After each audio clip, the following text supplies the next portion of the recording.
Whether it be my story or my guest stories, we all share parts of the human experience. In our own ways, we have all faced triumph and challenges, both joy and pain, both gratitude and grief. My life changed forever on October 11th, 2019, the day I had a stroke. It had a ripple effect, not only for me, but also for those I cherish.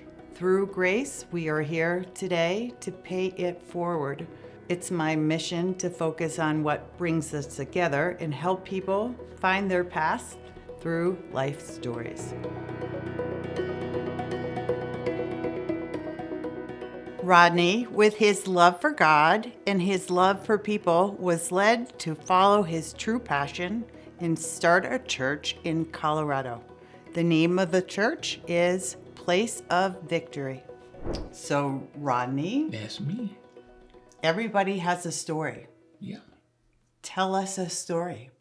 Well, sometime around, say 1991 or maybe even later than that, I was working at the post office in Hawaii. Mm-hmm.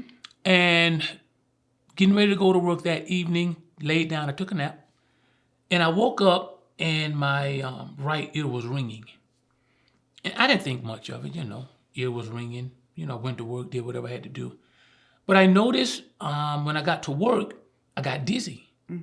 And so, again, I didn't think much about it. Shrugged it off, did what I had to do, went home, took a nap the whole night, but my ear kept ringing. And I noticed I kept getting dizzy. And so eventually I went to the doctor and I go to the ENT and he tells me, he said, Rodney, you have an incurable disease. And I was like, hold up, doc. I laid down, I took a nap, I wake up, my ear's ringing, and you're telling me I have an incurable disease and I'm going to lose my hearing in my right ear. He was like, yes.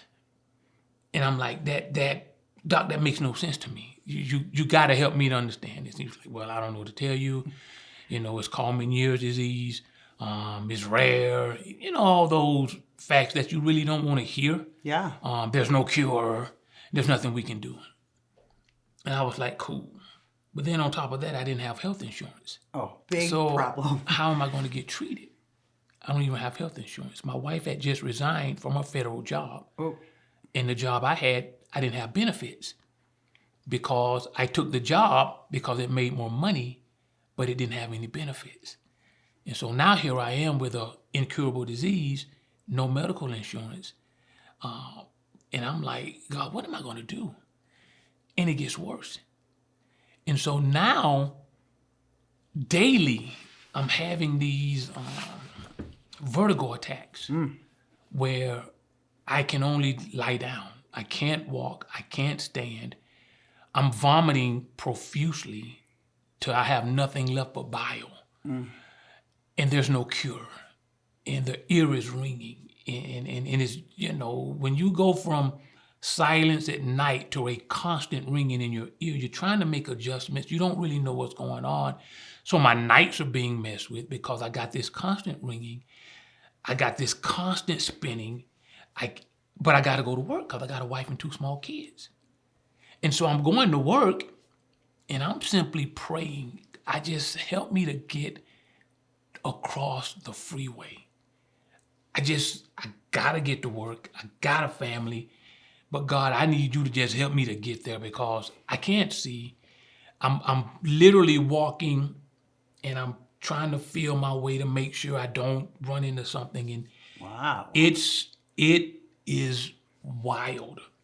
And so, How long did this go on? This went on for the better part of a year. Oh my God. For the better part of a year. And so, time goes on. We don't have a car. My wife is walking 12 miles a day to take our oldest son to school. 3 miles there, back, and then she had to go pick him up in the afternoon because I couldn't do it. There were times I would have to call her on the phone. I would play it by sight. We didn't have cell phones back then, so I'm glad we didn't, because there's no way I could have did the. So I would call her and say, I need you to come home. I can't feed the kids. I can't get out of the bed. I'm crawling to the bathroom, vomiting the whole night. And it is absolutely the worst period of my life. And I'm in Hawaii. It's just the wife and I and the kids. No family there. No relief. I don't know what we're doing. I'm just like, God, I don't know what I'm going to do. And so it goes on and it goes on. And, I get to this other job at the post office. How did you get to the job? I had to catch the bus, which is where I was about to go. So I had to catch the bus to the post office. And it was seasonal work at this time. And so my only prayer with getting to work was that we would work all night, because I don't have a ride home. And if we don't work all night, then I can't get home, because anything past 10 o'clock, the bus stops running. So if they cut us off at midnight, I got to stay there until 6 o'clock the next morning. Wow. And so I go to work and I'm like, man, we got to work all night. We got to work all night. And they're like, well, we don't have enough work. We're going to end at midnight. And I'm like, no, God, not midnight. Because now I got to go sit in the office or the break room at the post office until 6 o'clock in the morning. And then if I were to get sick in the break room at the post office, I'm back and forth to the bathroom just vomiting. And there were many nights where that happened. And I couldn't go home. And so I'm just like, I got to do what I got to do. I got a wife. I got 2 small kids. What did you think was going to be the outcome? I didn't know. I didn't know. And your wife was saying... My wife she was very supportive. She didn't know the crux of what I was going through. I mean, she could see me, wobbling, but I never told her that we weren't working all night. I never told her I was sitting in the break room from midnight to 6 o'clock in the morning vomiting. I never told her that. She thought I was working. And so that's the way I wanted it, because I didn't really want her worried, about it. So I just kind of left that alone. And so time goes on. And one Friday night, I'm sitting in church.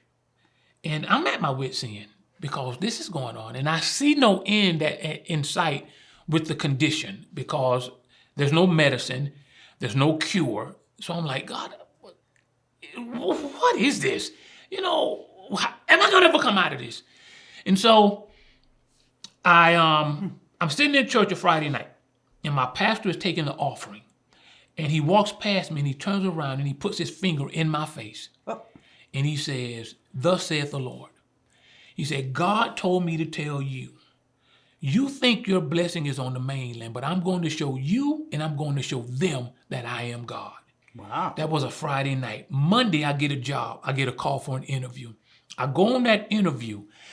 I get back Monday evening. Before I get home Monday evening, I get a phone call saying you got the job. So for 2 years now, 2 years, I've had to deal with no medical insurance and going to the doctor. And I used that very same card that my wife had. She had resigned 2 years ago. I get the job. My benefits kick in. My wife gets a letter from the Office of Personnel Management. So, of course, I'm thinking, we're in trouble. Yeah. We got to pay this money back. They said, we see where you have resigned from the federal government. We want to thank you for your service. And we want to let you know that your medical premiums will no longer be paid. Wow. Have a great day. For 2 years, those premiums were paid. I don't know how. I didn't care how. I used that card to go to that ENT, and my benefits kicked in.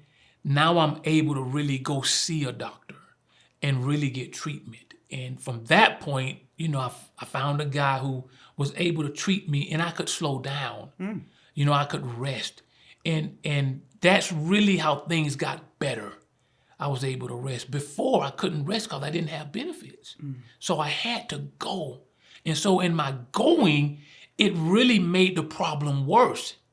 But now that I have a job and I got benefits, I go and the guy, he's like, look, you need to rest.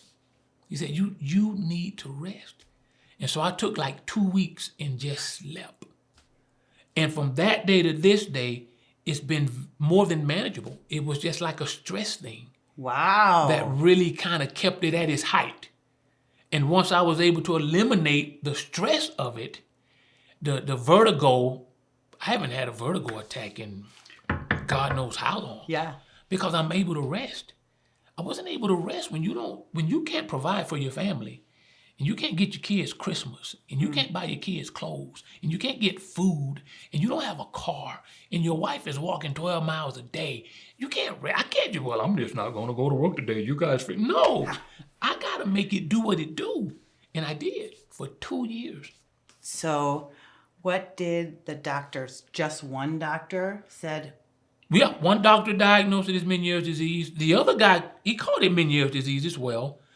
But he was able to take it a little further and really kind of diagnose the cause of it, the cause of the vertigo.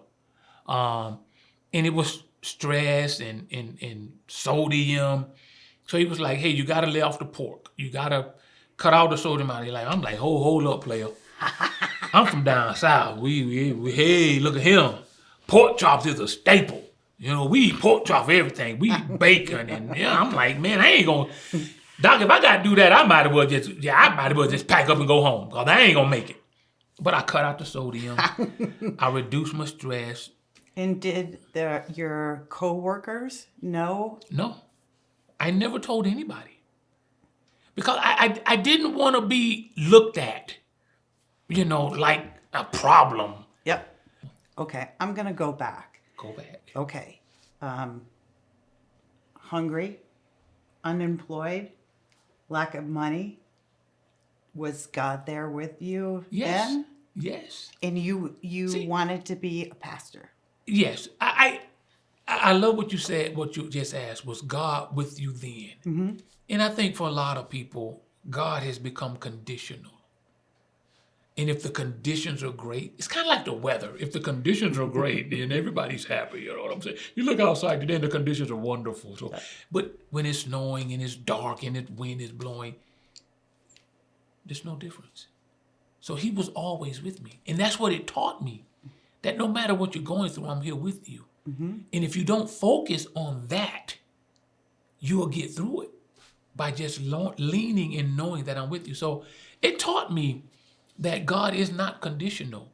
I'm with you when the sun is shining. I'm with you when the storm is raging. As a matter of fact, I'm closer to you when the storm is raging. Because guess what? That's when you're looking for me the most. And so I learned that. And so, yeah, I was hungry. Yeah, we didn't have money. Yeah, I wished my conditions were better. But it was that place of victory that enabled me to walk through it. But no, I'm going to use the word anger. Like, why didn't you help me? I cried a lot. Let's just be real. I'm a man. I got a family. This hurts. It's painful. I cried. I've been evicted, God. My family doesn't have anywhere to go. My wife is walking 12 miles. This hurts. Yeah. Yes, I cried a lot. Listen, I'm not going to sit here and tell you I was like, this is the day. No. I was like, God, where are you? Okay, so you're starting a church. I'm starting a church. That's a whole nother story. But did that moment in time? Did it lead to this? Yes. In a roundabout way, it did. Because those 2 years taught me something about God. Okay. Tell me. It taught me trust. It taught me dependency. It taught me to lean because there's no medicine. You're not, quote unquote, getting better. There's nothing we can do.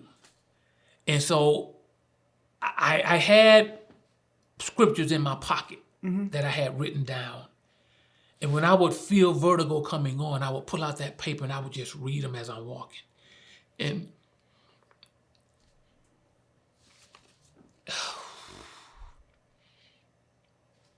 I can remember as I'm walking, I could feel the vertigo lift as I'm reading the scriptures and just asking God just help me. And it's a horrible feeling when you don't have control. and there's no one there to help you. And you can't even see people to know if you're in a safe place. I didn't even know what to do. So I'm just saying, God, if you don't, y'all gotta excuse me, if you don't keep me in this moment, I don't even know if these people care enough about me as a human to help me to get to a place where I can feel safe. And so it taught me how to lean on God when everything is going wrong. And so when it came to coming to Colorado, even though I was afraid to come, I could lean on that experience and know that, God, if you can bring me through that, then moving to Colorado, yeah, it's new. I don't know anybody. Me. Never driven in snow. You know what I'm saying? I'm a Florida boy.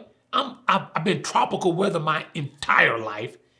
But if you can bring me through that, then you can bring me through this. And so here I am. Okay. Why are you in Colorado? I'm in Colorado to plant a church, which is... Is it your payback?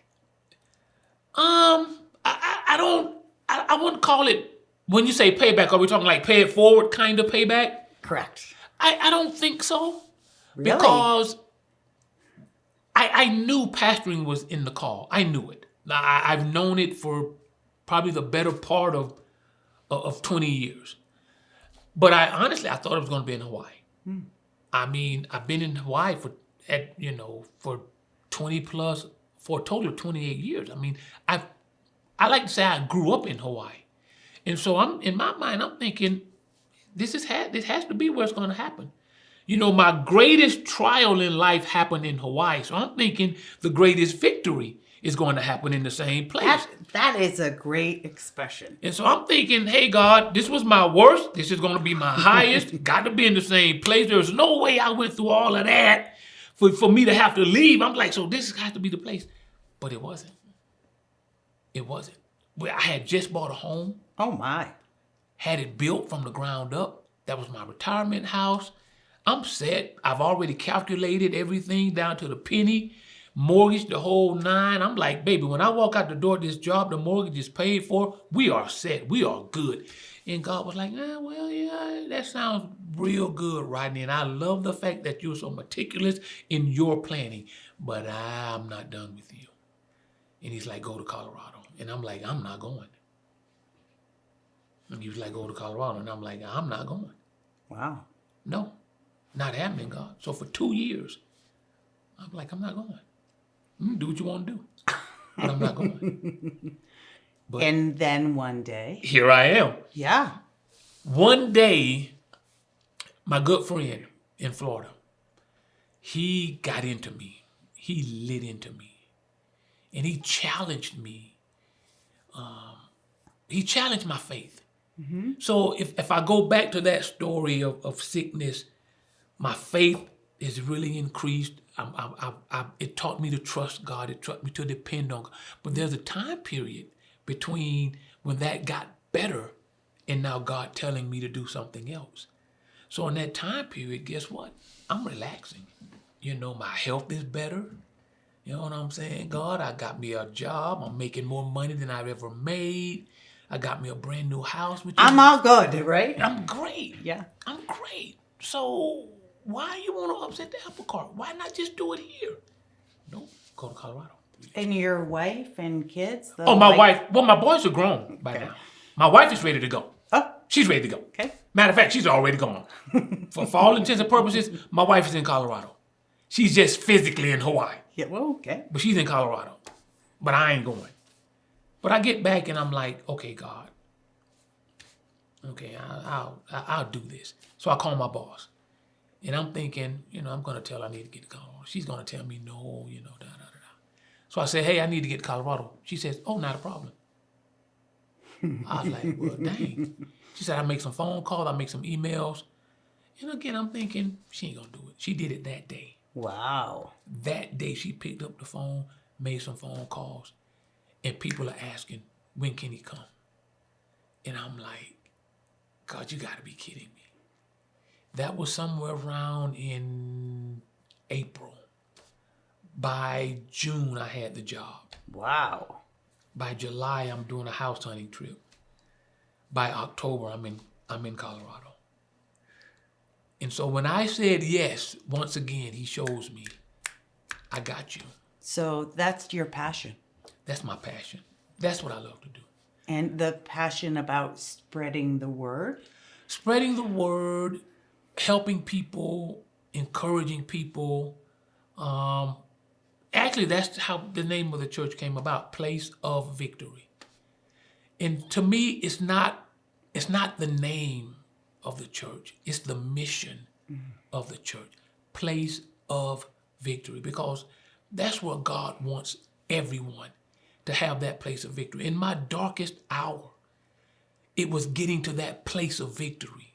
Even in the midst of the darkness, I was able to stand, even though everything around me was bad. Inwardly, everything was telling me, once I got to that point, you're going to be okay. Why are you here today? What brought you and I together? Well, Jen, I guess Jen would be that mutual friend. But when she emailed me, she said, "Hey, she had a stroke. If I remember correctly, she taught herself how to talk. Correct. And she wants to be able to express that and give back in a way where people can understand, your tragedy is not your end." Correct. And so she's doing these interviews, where she's talking to people and kind of asking them to tell their story and kind of let people know that, hey, just because you've gone through something, it doesn't have to be the end. And so I found it intriguing when she said a stroke and you taught yourself how to talk. I find your story amazing. Thank you. And if people can understand that life happens to everybody. Correct. But we have a choice. Mm-hmm. We can let life dictate, or we can dictate life. And so I just like the fact that you chose to dictate life. Okay, say that again and again and again.